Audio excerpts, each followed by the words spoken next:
Thank you very much for granting me permission to speak today on what is really quite an extraordinary matter, that we have legal obligations in regard to religious education, but we're not observing the provision ourselves because we are not advertising our responsibilities on the Bathnes website.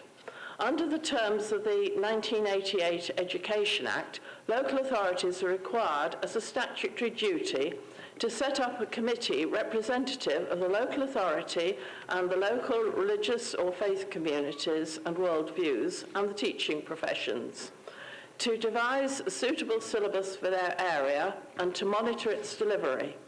It also has responsibilities with regard to collective worship, and under more recent legislation, the school ethos and British values are monitored. This is because since the passing of the 1944 Education Act, the spiritual and moral development of a child and their awareness of ethical issues, such as, for example, care of the environment, are considered as important as their ability to do mathematical calculus or learn a foreign language. In 1944 also, parents have had the right to withdraw their children from religious education and collective worship, though in fact very few do. It is also required by law that parents advertise clearly of their rights. More recently, there has been a move to establish the converse, a child's right to religious education or its equivalent. This is vitally important because we live in a multi-faith, multicultural country, and children need to know how to relate to those of other traditions. Well-taught RE should be an antidote to racial prejudice, which is why I am currently engaged in writing a Level 4 module on black religious experience, which in my view should be treated on a par with Hindu or Muslim traditions and appreciated for its contribution to Christian traditions. It is, of course, entirely up to a school whether they wish to offer religious studies, GCSE or A-level, but the former is very popular. And so the work of our committee, SACRE, in helping to train religious education specialists is very important. If this council is serious in its professed diversity and equality policies, then it should be backing its committee to the hilt.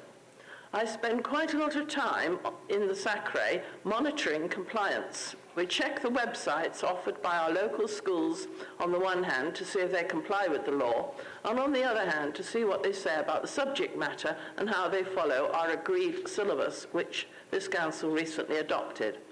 I find it deeply shocking that the council's own website is not compliant and that there is no explanation of our work, which is as much part of the council's statutory work as the planning committee or your own panel. And on the other hand, parents choosing a school cannot easily obtain the information they might value. I am asking this panel to investigate and find out why there is no link between the Bathnes website and the Bathnes SACRE website.